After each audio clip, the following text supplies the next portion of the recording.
Shalom, everyone, and welcome to the Middle East and beyond. I'm Barry Stagner, coming to you from Southern California, and here, as always, from the Galilee in Israel, Amir Tsarfati. Amir, shalom. Shalom, Pastor Barry. Not a dull moment here in Israel and in the Middle East, and we have so much to talk about, even on events of the last 1 hour. Yeah, a lot going on. It seems like things are heating up again as far as not just newsworthy stories, but things related to Bible prophecy. And, Amir, there is a lot of negative news that comes out of the Middle East, obviously. But there's a positive thing that happens now and again. And there's something developed in Iraq with a Princeton grad student who is of Israeli-Russian heritage. And maybe you can talk about how this kind of relieves some of the stress that's going on over in Iraq between Israel and really the rest of the world, the Western world, that is, by this release of this woman, held for some 2 years now. Yeah. So last night, President Trump announced, he was the first to announce, and after he did, the Iraqi prime minister did, and the Israeli prime minister did as well. President Trump basically said the following thing, and I'll read now from his tweet. I'm pleased to report that Elizabeth Tsurkov, a Princeton student whose sister is an American citizen, was just released by Kataib Hezbollah. It's basically the battalions of Hezbollah, and is now safely in the American embassy in Iraq. And after being tortured for many months, I will always fight for justice, never give up. Hamas, release the hostages now.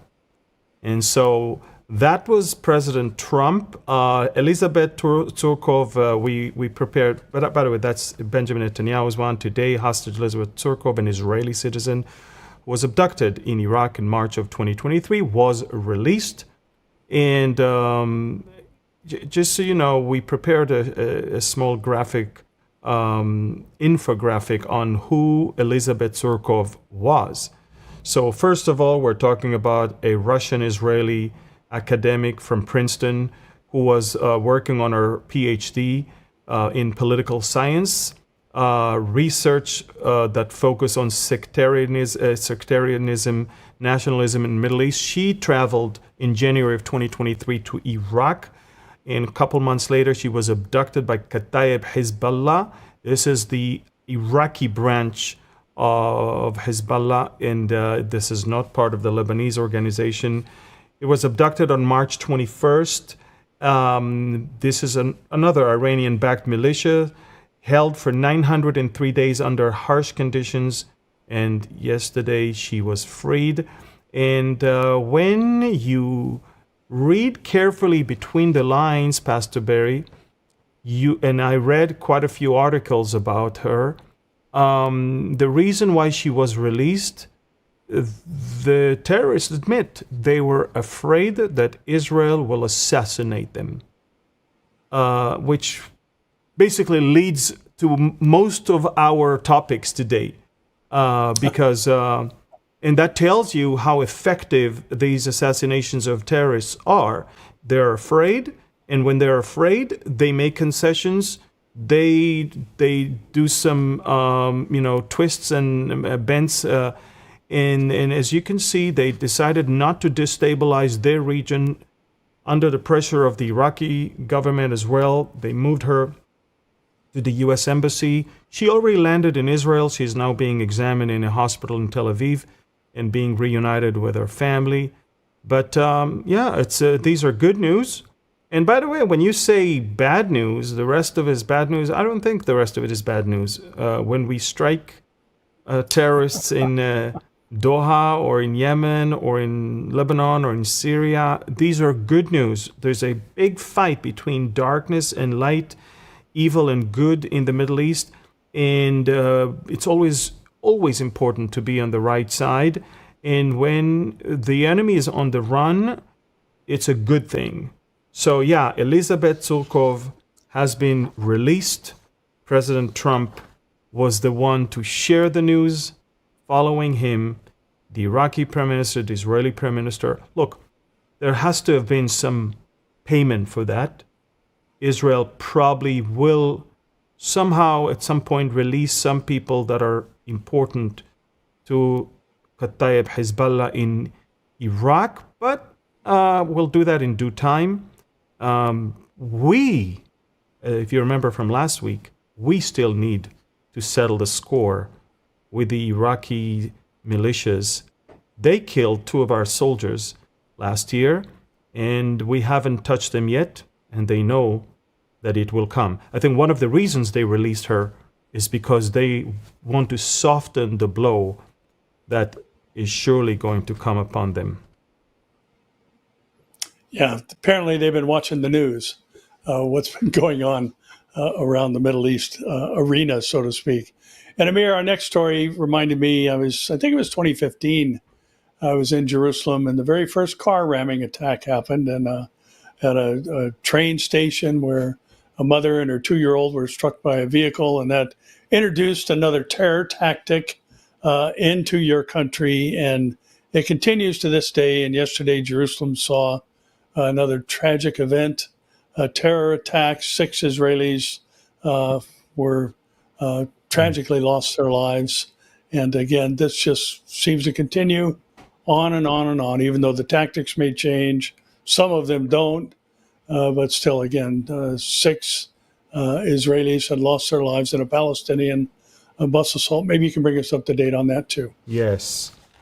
Well, it wasn't just a terror attack, it was a massacre. We're talking about 2 Palestinians that snuck into the Jerusalem area through a hole in the fence. They were picked up by a collaborator from among the Arabs of East Jerusalem. He drove them all the way to this junction that was packed with Israeli people, and they boarded a bus and opened fire with a semi-automatic gun and a pistol, and literally they executed 6 people. And I'm talking with someone who is in his 70s, in his 60s, in their 50s, in their 30s. All of them are civilians. All of them were either parents or grandparents, people that did nothing to these Palestinians. And they were massacred. They were executed in cold blood on the spot. Thankfully, a few Israelis that carried guns managed to rush to the scene and confront those terrorists and eventually kill both of them. And it's amazing how international media actually said that Israelis died, Palestinians were killed. I mean, that's how they framed it. Whereas Israelis were killed, and as a result, they were killed as well, the Palestinian perpetrators. So this is the thing. In fact, we do have, I think, a map of or image of the border. I think we may have a map of where the whole West Bank, maybe not, but just so you know, Hamas ordered this. Hamas took responsibility for it, and Hamas praised it. Hamas funded it. These were people that were affiliated with Hamas. Now, it's very interesting, Pastor Barry. I saw yesterday a poll that says that there are more Palestinians in the West Bank, in Judea and Samaria, that are praising October 7th and praising Hamas than there are in Gaza. And the reason is, look what's going on in Gaza. The Gazans can feel the ramification of what they did, and they are no longer thinking that it was a good idea. But the Judea and Samaria Palestinians are still living comfortably relatively in peace. And I think it's about time for the Israelis to raid those villages, demolish their homes, and I guess treat them as ticking bombs. And that is the whole thing. Now, the Palestinian Authority indirectly condemned the Jerusalem attack, but they didn't say we condemned the Jerusalem attack. They say that we condemn any harm to civilians. That's what they said. But the thing is this, at the same time, the channels that belong to the Palestinian Authority praised this attack. And remember, the Palestinian Authority has this pay-for-slay policy where they actually pay for every Palestinian terrorist that is sitting in Israeli jail. They pay him by how long he stay, which means by how severe the crime was. The more you kill, the longer you sit, the more money you get from them. So obviously, this is something that is encouraging terrorism rather than condemning them. So this double tongue, saying to the world we condemn, but paying to terrorists when they do that, this is something that they may be able to fool the world, but not us. I think the Palestinian Authority is a terrorist organization that has to be toppled. Israel has to control the entire area of Judea and Samaria and let families run those cities under our control, militarily. But the Palestinian Authority as a body is very corrupt, and in their school books they teach that there is no Israel. They teach the Palestinian children to hate us. So this whole thing has to be gone from the world, and the sooner the better. And I hope that once European countries are going to unilaterally declare or approve a Palestinian state in the UN this month, I hope Israel will be smart enough to impose a sovereignty over most of Judea and Samaria for the first time and forever, I hope. So only the pockets of the main Palestinian cities will be left in their hands to be governed by them, and that's it. Their dream of Palestinian state may be approved and praised in the UN, which is the United Nothing. But on the ground, it is nothing but a dream but not a reality. It's two different things. I mean, everybody's praising them and everybody wants to support them. Everybody wants them to be a state on the paper, but in reality, it's exactly the opposite. The more we move forward, the further that dream is from them. And I really hope that by the end of this year, Israel will not only finish with Gaza, but will also impose sovereignty in the Judea and Samaria, and will maybe then be able to finally get some peace in this area.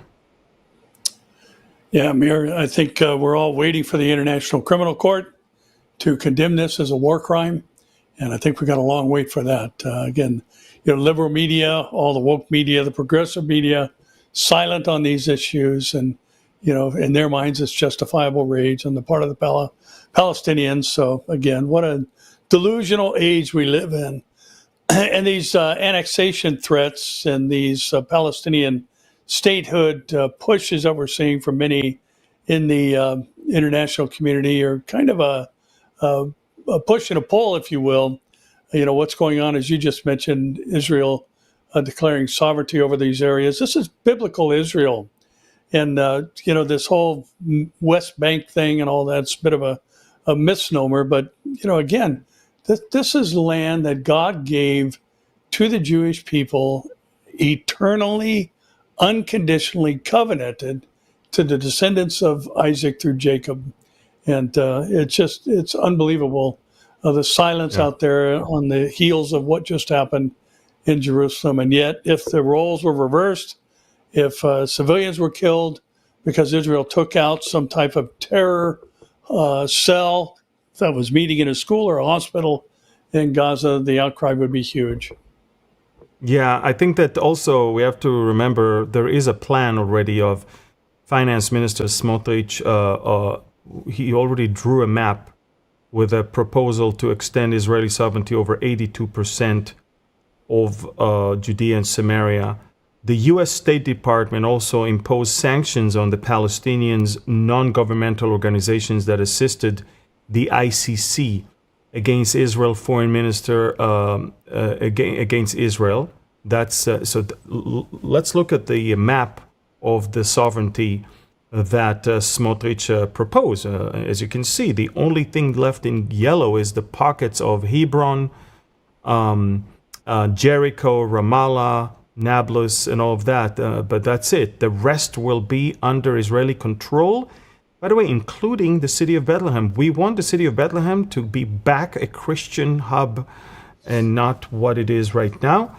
Also, the International Criminal Court has relied on Palestinian non-governmental organizations Al-Haq, Al-Mazen, Center for Human Rights, and the Palestinian Center for Human Rights in its political crusade against Israel. These are all Palestinian organizations that are out there just to call for the destruction of Israel. So everybody's relying on them to make their decisions about us. And so U.S. Secretary of State Marco Rubio made a very, very important moral decision in standing with Israel when he actually condemned those organizations and basically revoked the visas of the Palestinian Authority and delegates that wants to come for the UN General Assembly meeting later this month, because if the Palestinian Authority is paying for terrorists, the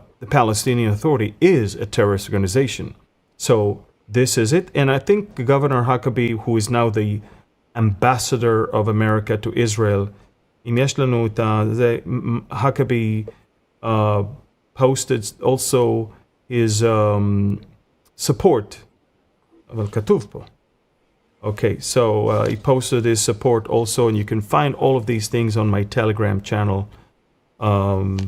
So, these are important things that we see coming from America. Huckabee and Rubio, the White House is fully on our side. But unfortunately, other countries like Spain and France and the UK and others, they're on the other side. And there is chaos in those countries. And the chaos is from that unholy triangle of the Islamists and the far left and the Nazis, basically. So look what's going on in France today. France is burning. Look what's going on in Belgium. They need the military to walk in the streets of Belgium right now. I mean, you can clearly see that all those countries that are coming against Israel, they really don't do that because they really think we're on the wrong side. They try to appease their own people, but it doesn't help them because they already allow the monster into their country.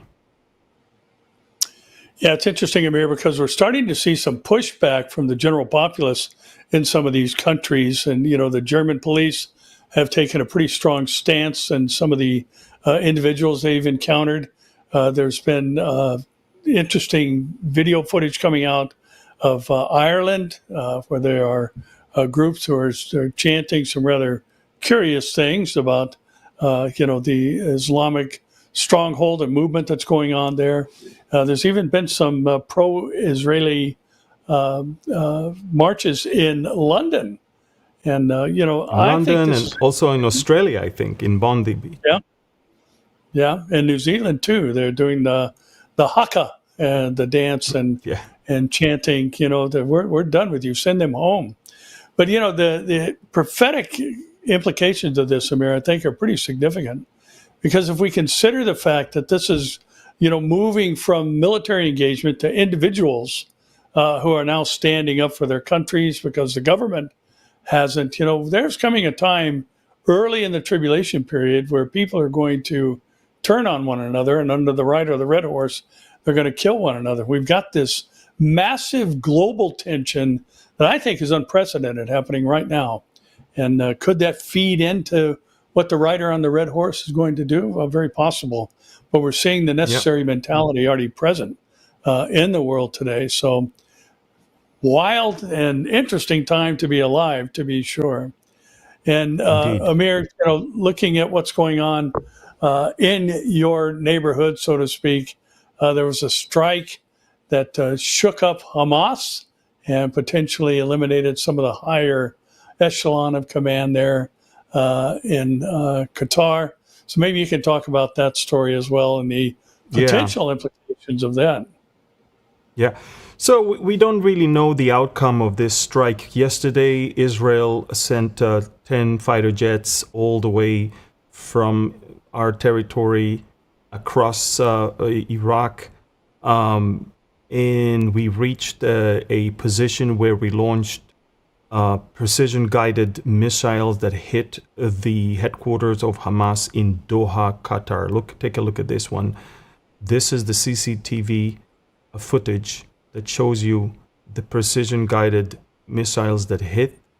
We're talking about massive explosions that should have killed anyone who was, if he was there in this particular room in that particular house. It should be noted that this is the only target that we attacked in Doha, Qatar. We did not attack government targets, military targets. We attacked a villa that is housing the top Hamas terrorists that are sitting in Doha comfortably. And the funny thing is that's what the villa looked like after that, by the way. As you can see, the villas behind were not damaged. Anything around was not damaged. It was a very sophisticated new type of missiles that I cannot share. I cannot share what it exactly was. But look at this map and see that the aircrafts left Israel around 2 p.m. Crossed the area, made it all the way to the Qatari airspace, launched the rockets away from the UAE and Saudi Arabia and hit the Wadi Radwan Street in Doha, Qatar, where the terrorists were meeting. The initial reports yesterday were that good indications that everybody were there. Towards the night and early morning today, we were not sure if everybody were there. We're still waiting. It takes always at least 48 hours, sometimes 72 hours to know. One thing for sure, anyone who was in that room is gone. The question is, who was there? Who was there? Let me remind you, these are the people that celebrated on October 7th, and that's the house that we attacked. Take a look.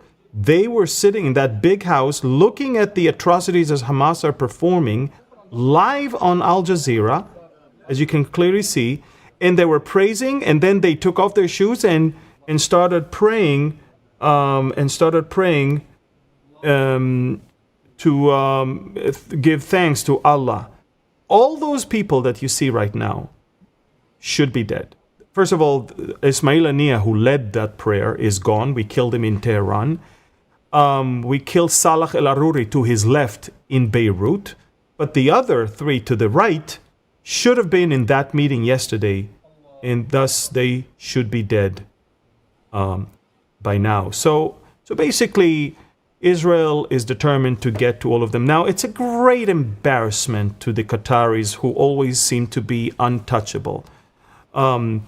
They have billions, trillions of dollars. They are buying their way everywhere. They buy influence in the U.S. government, in the European countries, in the UK. I don't know if you know that, but Qatar owns more assets in London than the royal family.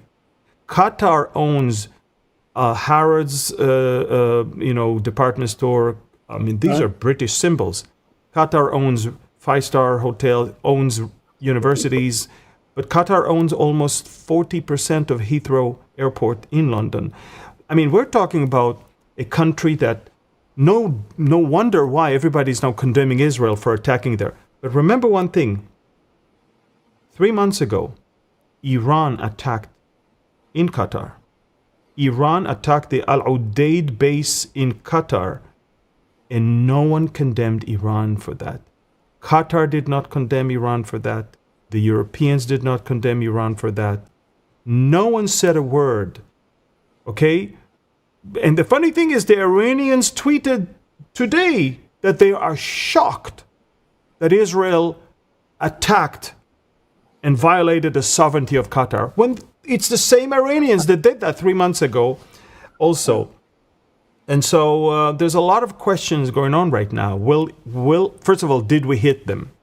Second, will Qatar continue to mediate in the future? But Qatar is full-blown Hamas. They are Muslim Brotherhood. The only reason why Qatar is so influential is Al Jazeera, which broadcasts to 1 billion people and brainwash them. So they're very powerful media. And they have money where they buy sport events, they buy cultural events, they buy government, they have influencers. Qatar bought basically Tucker Carlson. He's right now looking at Qatar as an ally and Israel as an enemy, where we know exactly who is what when it comes to America. Qatar is buying influencers in America from both sides, the left and the right. Qatar bought all the senates in all the universities. Qatar is funding the anti-Israel and anti-America rhetorics in the universities. Qatar is a poison. It's a 300,000 people country in the size of a big city that has 2 million non-Qatari slaves that are working for them there. And Qatar has no right to say anything about human rights because it treats its own slaves there horribly. Qatar is by far the most diabolic country in our region besides Iran, and that's why Qatar and Iran are two, are birds of the same feather. I mean, it's amazing to see that, and that's it. I mean, we can clearly see that their dignity and honor was basically damaged yesterday, and they're very, very, very angry. Very angry. By the way, I think that Qatar did receive, a warning before that happened. Yeah, and if we did not hit those Hamas leaders, it's because Qatar warned them to leave. So I'm just saying, just remember, Qatar and Turkey are the same thing. They help one another. One has the political power and the other one has the money. And it's the same thing. So, Pastor Barry, I'm glad we did it. Even if we didn't kill the heads of Hamas, the actual strike sent a message to the Qataris and to the whole world. There's not a single country, even if it can be a very, very, very, very wealthy country. No one is immune when it comes to housing and harboring Hamas terrorists. We will get them everywhere, one by one, until everyone that is responsible for October 7th is few feet under the ground. Yeah, Amir, you mentioned that they were living comfortably in Doha, and I think we could add cowardly to that as well. Yes, Not being even with the people that they say they are leading. And it also reminds us, Amir, that the international community has funded this villa, and a lot of the monies that spent on terror tunnels and the other things that we know they have used billions of donated dollars to do. They also finance this lifestyle for these leaders of Hamas to stay outside of their own country and live in the lap of luxury, so to speak. So yeah, and one of the reasons we did that, Pastor Barry, is because when you live in comfortable life in villas and 5-star hotels, you don't suffer. And when you don't suffer, you are not rushing to find a solution to the problem. The problem that Hamas was refusing to release the hostages and sign a new deal is not because of Hamas in Gaza. It's because of Hamas in Doha. The people in Gaza already can't wait for a deal. They can't wait for a ceasefire. But Hamas in Doha, they don't care. They don't suffer. They don't feel anything. They eat, living like they kings. drink. Exactly. So they were the problem. If somebody says to me, Amir, what you did yesterday harmed the negotiation, I say, you don't know what you're talking about. They were the problem. if anything now, if they're all gone, I think it'll be easier to talk to the people in Gaza because they are desperate for a ceasefire. Yeah, and the news continues to come out of Gaza City. Again, tragically, the loss of IDF soldiers killed by Hamas, but there's still continued efforts to notify people and kind of finish the task, so to speak. So what's going on in Gaza City? Yeah, well, first of all, for the first time since the beginning of the war, Israel issued an official evacuation order to all the people of Gaza City for the first time. And we not only told them that they should be evacuated, we told them where to evacuate. We told them exactly what road to take. We told them even today what were the areas where they can actually pitch their tent there and be fed by the distribution center, have water there, electricity, and even available hospitals there if they need. So Israel has prepared a humanitarian area north of the city of Khan Yunis. And one of the other things that we started doing is basically toppling all the towers that Hamas was using. Tower is anything above 8 stories. Hamas was using those buildings for cameras to look at IDF troops, and also some of the apartments to house terrorists. And some of them were actually covering shafts and tunnels where they were meeting. So take a look at this is from today. A tower that was standing there received evacuation notification, and a few minutes later, it was gone. We destroyed over 80 towers in the last 3 days, and apart from that, more than that when it comes to buildings and houses that were used by Hamas. So I said that last week. The skyline of Gaza is changing completely, and you won't see anything standing too tall anymore. The idea of the Israelis is to completely destroy any terror infrastructure and not to allow them to recover.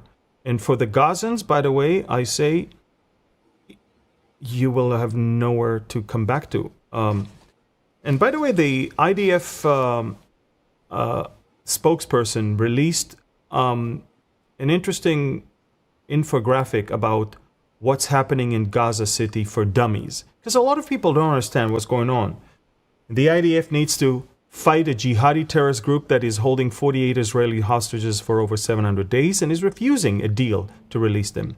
The same jihadi group threatens to carry out another million October 7th when given the opportunity. Gaza City is their main stronghold, with areas we have not been in since October 7th. Israel established a humanitarian zone ready to receive civilians from Gaza City with additional food, water, tents, and improved medical response. The IDF has given up the element of surprise in order to let civilians get out of harm's way.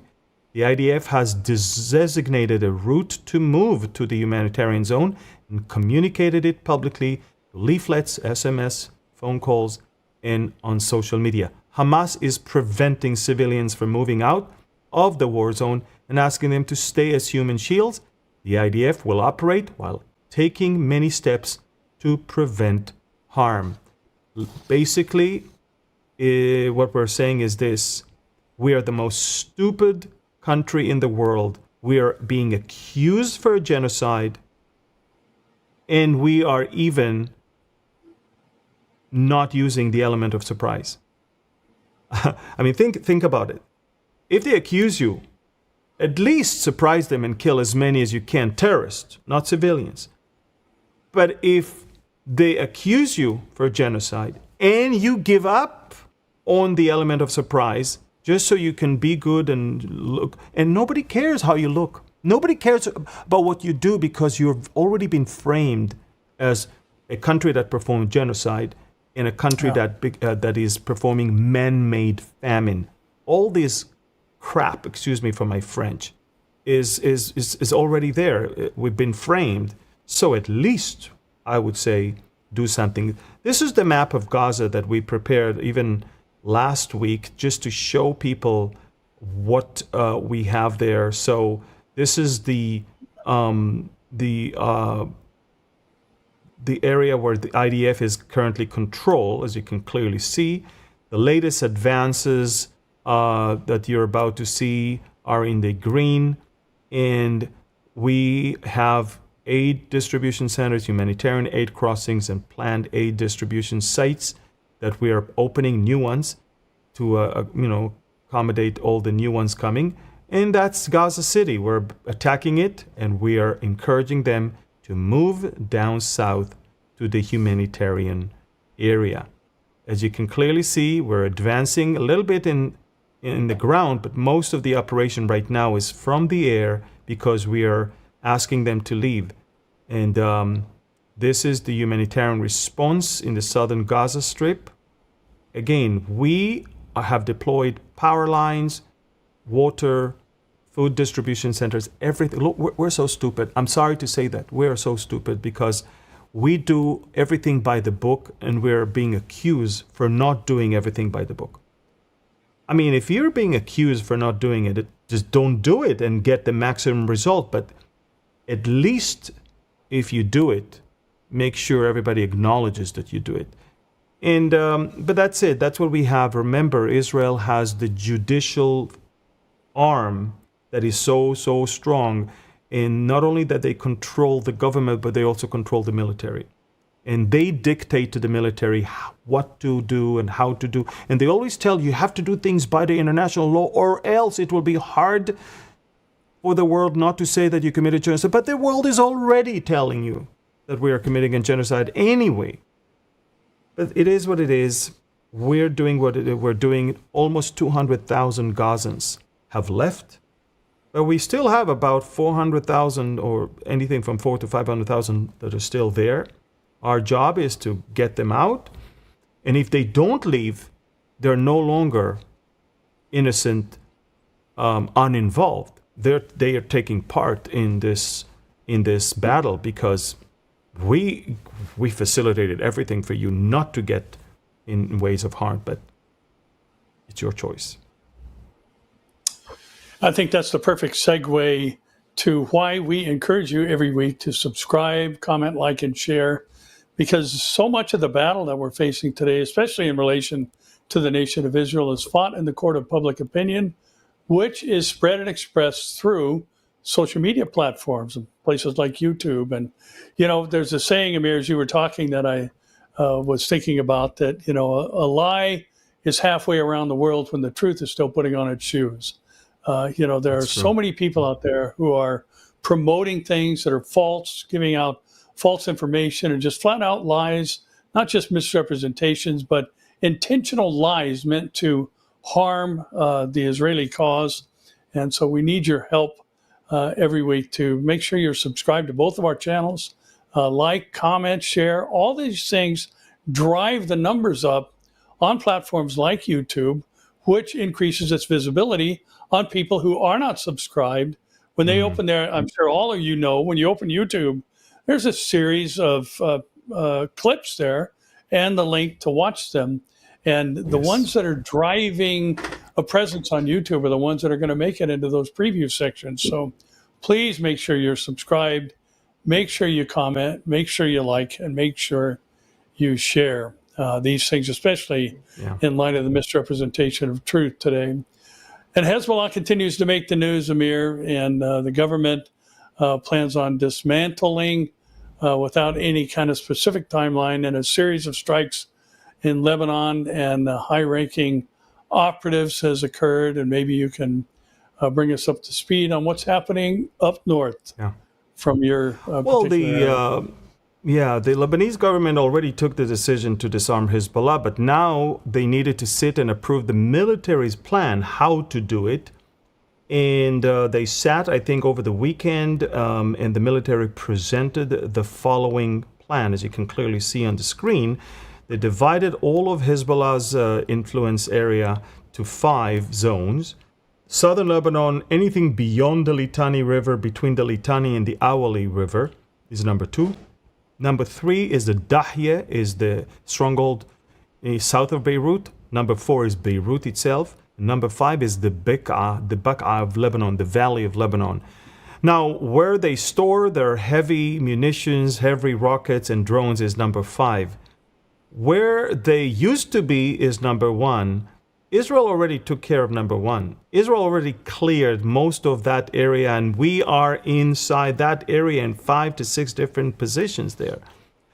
What Israel is attacking in the last few months is any attempt to restore everything in number 1, but also still we're attacking depots and ammunition caches and all that in that number 5 over there. The problem with the Lebanese government decision from a few days ago is that they did not give Hezbollah a timetable, and they want to start with the obvious number 1, which is it's already clean, and they want to leave the heavy part last, which is, we will never agree to that, because go and take care of business where you need to take care of business first, and then we'll consider to pull out of where we are right now. So everything is upside down there, everything is twisted there, and it means that Israel will have to stay inside and will have to continue and attack almost every day. We attack almost every day because what we think is going on, and American intelligence also confirmed that, Hezbollah is actually restoring itself. 20% of Hezbollah's strength has been restored already. So what we do is just mowing the lawn, but the Lebanese people and their military and their government must uproot it, because mowing the lawn means Israel has to operate almost every day. If you want us to stop, then uproot this thing once and for all. And that takes a lot of courage, and Hezbollah is not going to do it voluntarily. You need to understand that Hezbollah represents the Shiites community. They're the protectors of the Shiites. The Shiite community in Lebanon used to be the weakest until the 1980s. They were the weakest. The Christians were the strongest. Then came the Druze and the Sunnis, and now, after Iran invested so much and the Shiites became so big and so strong with their own army, which is the Hezbollah, the last thing they want is to give up on it. It's their pride, it's their strength. And they're also afraid that al-Jolani from Syria will see them weak and then maybe invade and finish the job and kill all the Shiites there. So they don't want to give up on their weapons. Lebanon may even have to go into a civil war in order to get that done.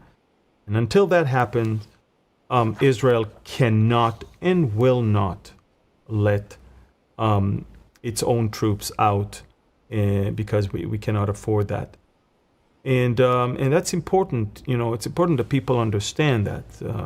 We're there to stay until Lebanon takes business into its own hands and uproot this thing. Israel is strong enough right now to call the shots and not to allow that, the recovery of Hezbollah to take place.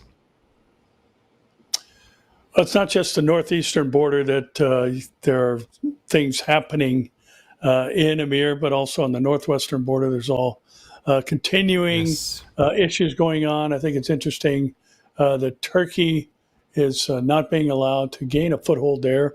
One of the named countries in the Ezekiel invasion, and yet Syria again continues to crumble as Israel strikes Palmyra, Latakia, and Homs. And so what's happening there on that side of the north of your country? Yeah.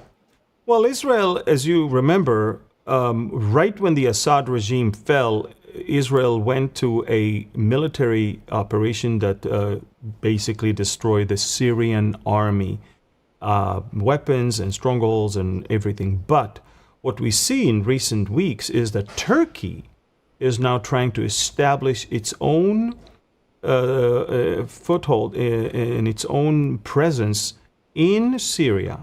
What Iran did before, Turkey is doing now.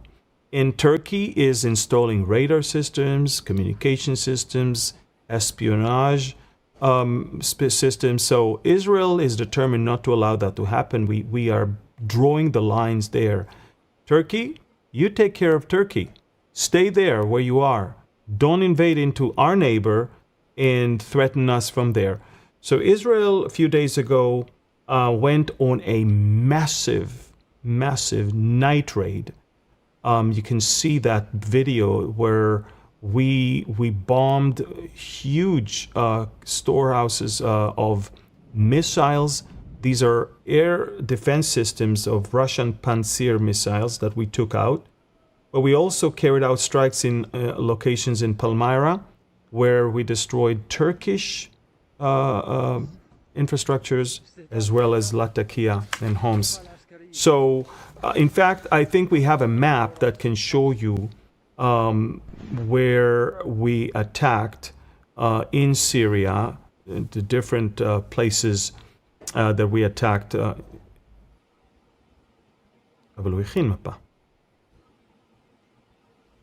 right, so I guess we don't have the map.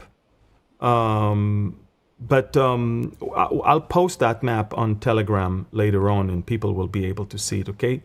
We definitely, we strike in Latakia, which is on the coast, Homs, which is further inland, and Palmyra, which is even east of Homs. So I'll put it on Telegram, and you can see that one. And Amir, there's activity that continues with the Houthis, and they're not just targeting, Tel Aviv and the Ben Gurion airport, but now there's been a strike down by Eilat at the Ramon airport, and Israel, as the headline here reads, is prepping to respond. So what's happening there? Well, the headlines should be changed, but we created this headline 50 minutes before Israel launched another strike, which is a couple hours ago. And in fact, we do have footage of the strikes in Yemen from 2 hours ago. Israel launched a massive operation. We sent about 10 fighter jets that dropped over 100 munitions in quite different locations. We attacked military camps. We attacked oil depots, oil reservoirs, fuel reservoirs.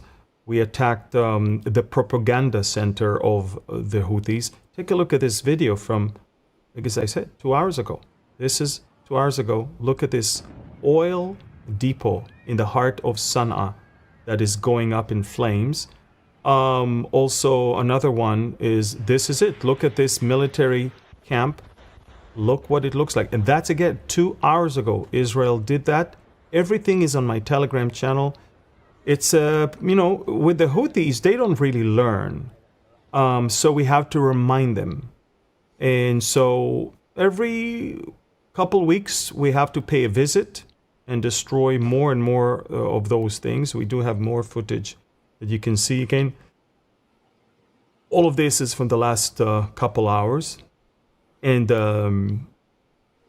when look at what they did to us. So you understand why we had to retaliate.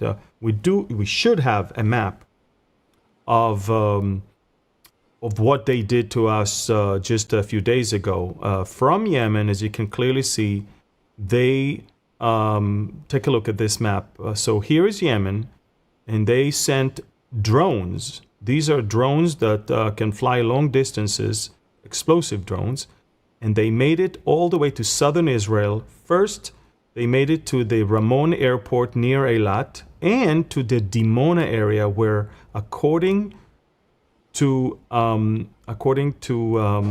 foreign press, Israel has its nuclear reactor there. At the Ramon airport, they actually hit the terminal. Believe it or not, look, they hit the terminal of our southernmost airport. Look at all these shattered glasses. Thankfully, just few people were lightly wounded. Most of them are not even physically wounded.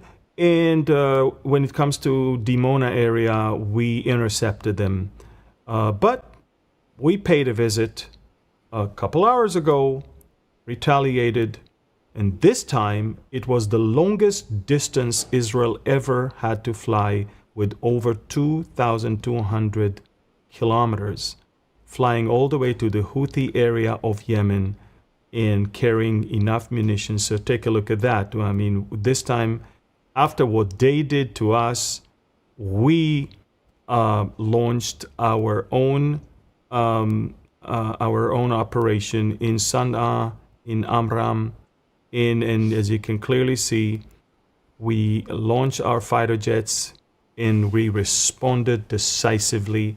All the footage, all the videos, and all the information on my Telegram channel.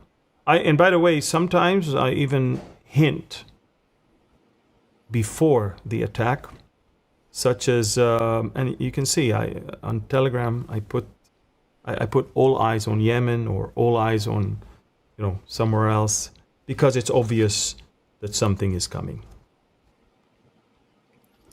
Yeah, Amir, it's curious that Russia remains in the news, and kind of a bit disturbing, and I think it falls under the Wars and Rumors of Wars headline. But now Poland has been invaded by Russian drones, and Belarus continues to be supportive amid Putin's tests, and we're just hearing, rumors of war spreading out beyond the Ukrainian-Russian conflict, and seems as though a warning shot was fired at Poland. So what's been going on there? Well, I mean, last night we were the closest we've ever been to World War III.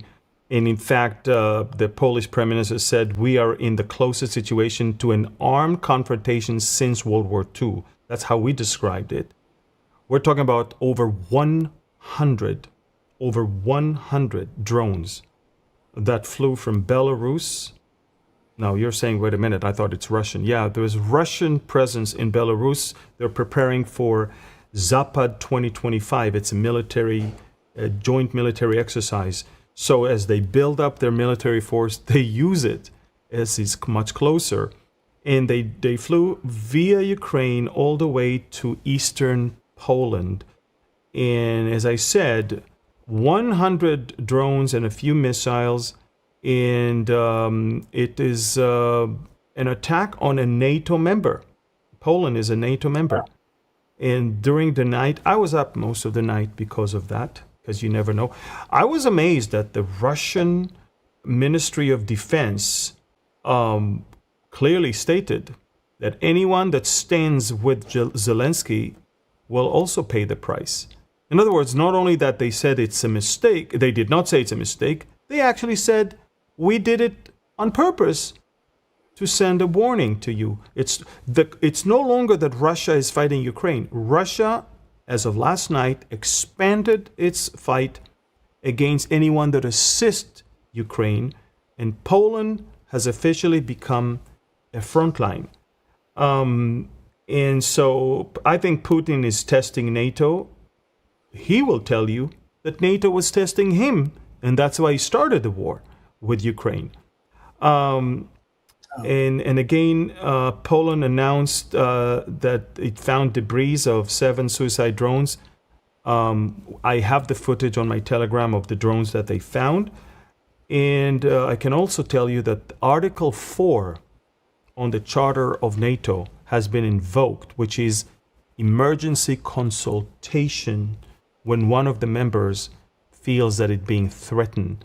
And that is Article 4. Article 5 is when one of them has been attacked and the rest are coming to help. By the way, this house that you're about to see now has been damaged by one of the Russian drones. Allow me to show you the map of how it all happened. As you can clearly see, there's the map of massive Russia and of Belarus next to it, and of Ukraine and of Poland. And then, of course, that's the area where there's debris of Russian suicide drones and missiles that they found, all that area. And some of it was even as far as the northwestern part. So quite a long distance. During the night, NATO fighter jets were flying low, trying to hunt those drones. So unprecedented collaboration of NATO members sending F-16s, F-35s from Holland, from Poland, and also some other reconnaissance planes. The U.S. congressman, U.S. congressman from Joe Wilson, basically said the following thing. He said, Russia is attacking a NATO ally, Poland, with Iranian Shahed drones less than a week after President Trump hosted President Narowski at the White House. This is an act of war, and we are grateful to NATO allies for their swift response to war criminal Putin's continued unprovoked aggression against free and productive nations. So as far as a U.S. congressman, it's actually an act of war. Again, last night we were that close to a beginning of World War III. And if Putin is going to continue and expand the attacks on more of NATO members, such as, as others that are providing help, then it's going to become a war. And as I said, I think Putin is definitely testing NATO right now. And I'm not sure he's very intimidated by what he saw yesterday. No, Amir, it's interesting as you're talking. I was thinking about the fact that here you've got these power-hungry men who are influencing the events of the world. You've got Putin, who wants to see the restoration of the glory days of Mother Russia. You've got Erdogan, who wants to become the Sultan over the reestablished Ottoman Empire. You've got the Shia Iranians, at least the leadership, that wants to see that global caliphate established. And we are headed toward a time where there is going to be one guy who's running the show of the whole planet. And thankfully, we won't be here when that happens. But our next story, Amir, I think is interesting because it is a major contributing factor to the mentality that's necessary for the events of the tribulation to take place as far as individual response to the Antichrist. And, we've had some of the debates, Dinesh D'Souza and others. I've seen people make comments that in some of their, open meetings that they've had on college campuses and elsewhere, where words are equated to acts of violence. And here in the UK, it seems like the sun has set on the British Empire, at least mentally and emotionally, where the UK justice system is now arresting people for negative comments about transgender people and their ideology and their, if you read a Bible on a street corner, you can be arrested for that. It's considered an act of violence, where the Brits allow child rapists out of prison. They allow the migrant crime to continue. And Amir, this is, I think, just part and parcel of what is required for the whole world to go after someone who is empowered by Satan. Revelation 13 makes it quite clear that the Antichrist receives his power and authority, as does the false prophet, from Satan himself. And you can't get much more satanic than to say someone who is, disagreeing with a particular group's ideology needs to be arrested because they're committing acts of violence because of things they post on social media platforms. The world seems to be losing its mind more and more quickly every passing day. Yeah, I agree with you. And unfortunately, most of this nonsense is coming as a pushback from leftists, from communists, jihadists, and Nazis altogether. And they're of great influence in the younger generation, the Generation Z. And Right. by the way, that's why we really feel that we need to do something about that. And I don't know if I have this, but on for us to show you. But Behold Israel is when you want to donate to Behold Israel, one of the sections you can actually donate to is actually to young Young adults adults. tour. Exactly, young adults tour. So and the thing is, we bring them as scholarship based, basically. So your donation is paying for young adults from all over the world to come. And what happened is, we not only that we pay their way, but for almost 10 days, we just show them the truth. There's something that the social media will never do. We bring them physically to the land. We show them the land. We show them the Bible. We connect reality with scriptures to them, and then we send them back home as great ambassadors. And that's something that has been on my heart from day one when we established Behold Israel. And so again, it's important that we know. And also, Pastor Barry, it's important that people understand that neither you or me, we are not surprised by what we see. I mean, everything we see, we know we live in the days of Ezekiel. We know we live in the days of great, great fulfillment of prophecy. And my upcoming book, which will come out on October 7th,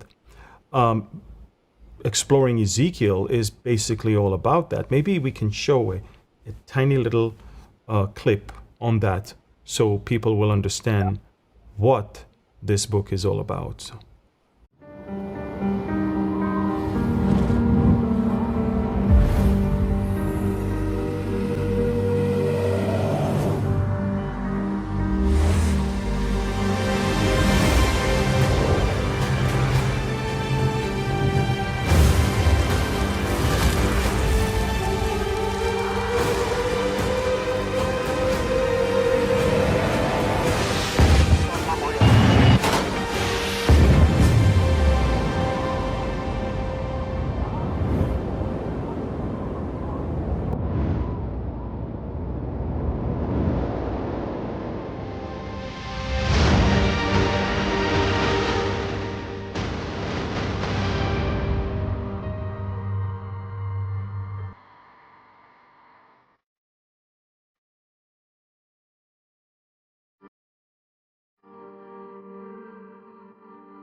You can see we ask you to pre-order it. We want this to make it to all the bookstores.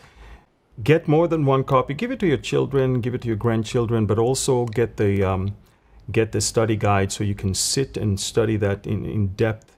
It's super, super important. Pastor Barry, the battle is brewing and there is mass surveillance against people.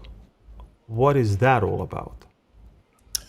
Yeah, there's a company named Flock Safety that has basically instituted license plate readers, automated license plate readers. And, there's a lot of upheaval going on now, Amir, because this has been incorporated by ICE in tracking people. And, it's curious again that there's something that helps control fentanyl distribution, human trafficking, and combating against those things. And it's viewed negatively, and many people are up in arms because it's been employed by immigration control. And, looking and tracking people who've illegally entered the country has now become a great negative. And yet here you've got this company that hasn't really contracted with anybody via Homeland Security or anyone else who's under fire because they invented the technology, or at least, made it available to other groups. And again, it's just this kind of paired with that last story that came out of Britain. It's amazing to see this movement of mind control that is happening in our world. The fact that you no longer have a right to an opinion. You have to go with the flow. You have to think like those in the places of power think. And again, this is going to ultimately be fulfilled in the tribulation, where the control is going to come down to allowing you to either buy or sell and take care of your daily needs because you either agree with or don't agree with the guy that's in power. And the stage is being set, Amir. We are so late in the game, and this company, has come under scrutiny by many in the public arena because of the fact that they're using this technology. ICE is using this technology, and this issue has divided our country just unbelievably. I don't understand, Amir, why people don't get illegal as part of the immigration problem that's going on. You don't have a right to sneak into any country, let alone our country, and yet people treat it like, well, you're a hate monger, you're a bigot, you're a racist, and all these other things, when all people are trying to do is just regulate the flow of people into their country. And using this technology, now here you've got those who are up in arms because technology is being used to assist the immigration authorities in our country. And flock safety is now under fire in the court of public opinion, again, like other countries. And it's bizarre to watch, our country, and any country for that matter, fall into such foolishness. And yet, here we are. Unbelievable. Yeah.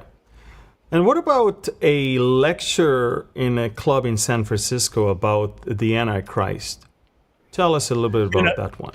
Yeah, this is interesting. Peter Thiel, who is the founder of PayPal, and he's also a founding member of Palantir, which is a data mining company, is concerned about the usage of these types of technologies as a part of the Antichrist agenda during the tribulation period.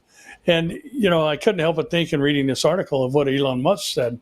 The biggest threat to humanity is artificial intelligence. And this guy is actually doing, who's definitely part of the technology world.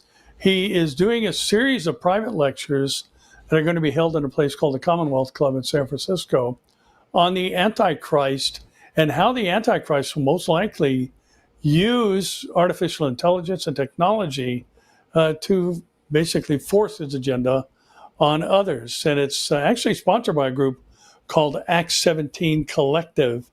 And the lectures are going to be based on the theological and technological dimensions of the Antichrist. And I was kind of saddened to read the fact that none of these are going to be recorded or made public.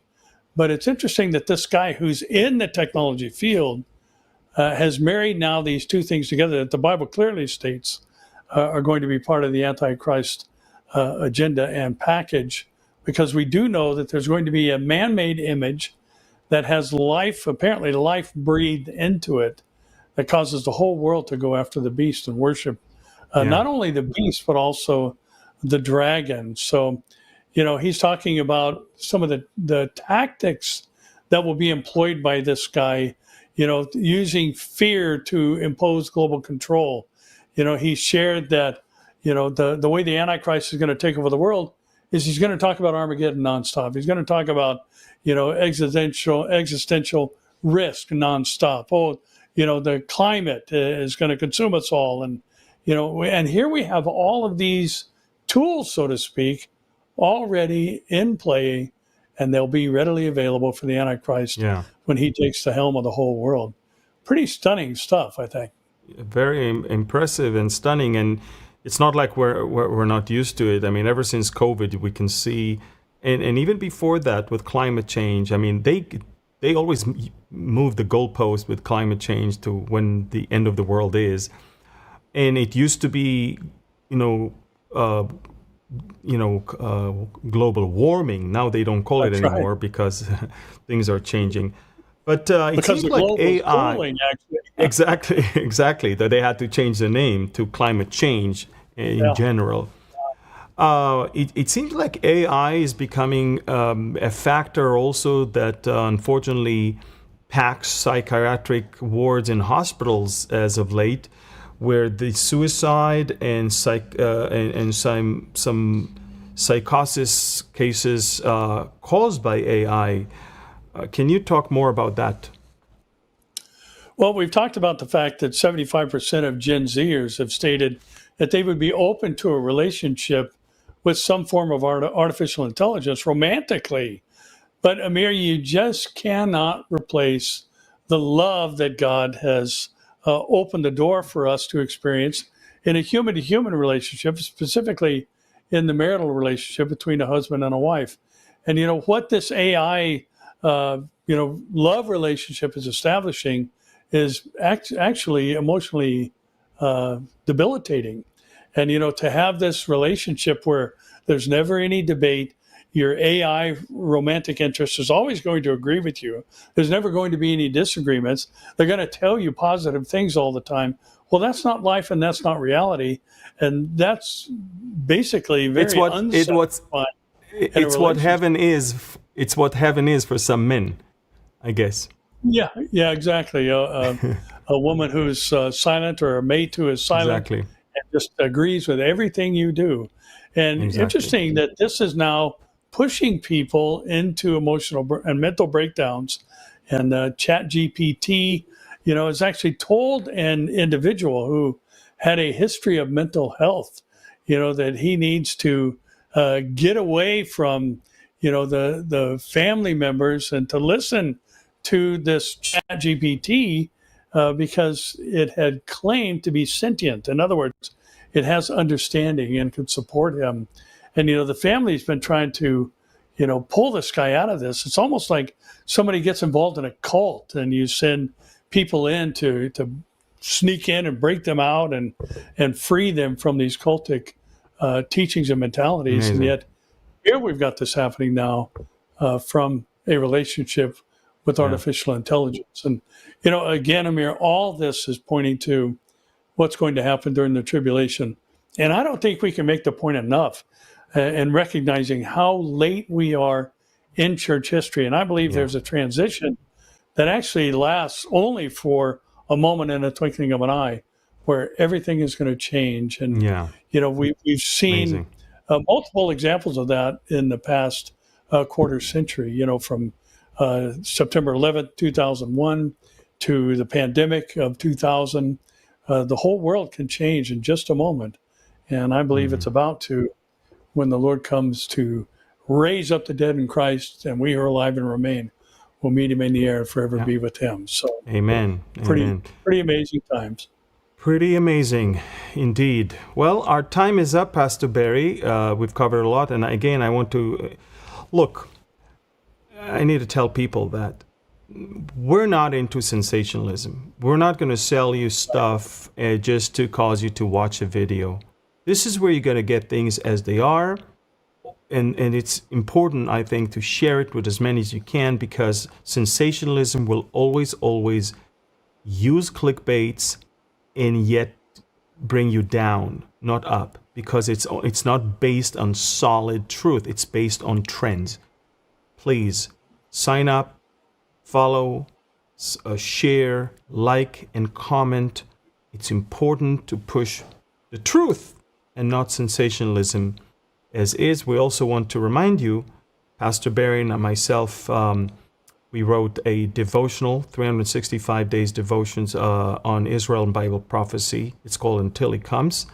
And it is already up there for pre-sale on Amazon. And this is the QR code you can already scan and pre-order it. But again, the book that is coming on October 7th, which I need your help to get to that number where it will get to the big major department stores so non-believers can get, is also Exploring Ezekiel. And so I've got the only copy that is there in my office right now. It's not out yet. I got one copy. You can get it. I'm only 2/3 in my goal to get until October 7th. Help me to get to the number so it will go to Target and Walmart, Hobby Lobby, and the big stores. We want non-believers also to grab it, read it, and hopefully get saved. So, Pastor Barry, this is the time when we bless the people and then we say goodbye. I will bless the Aharonic blessing in Hebrew, Pastor Barry in English, and then we'll farewell Say goodbye. יברכך אדוני וישמרך, יאר אדוני פניו אליך ויחונך, יישא אדוני פניו אליך, וישם לך שלום. The Lord bless you and keep you. The Lord make his face shine upon you and be gracious to you. The Lord lift up his countenance towards you and give you his peace.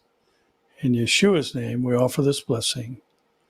Amen. Amen. Amen.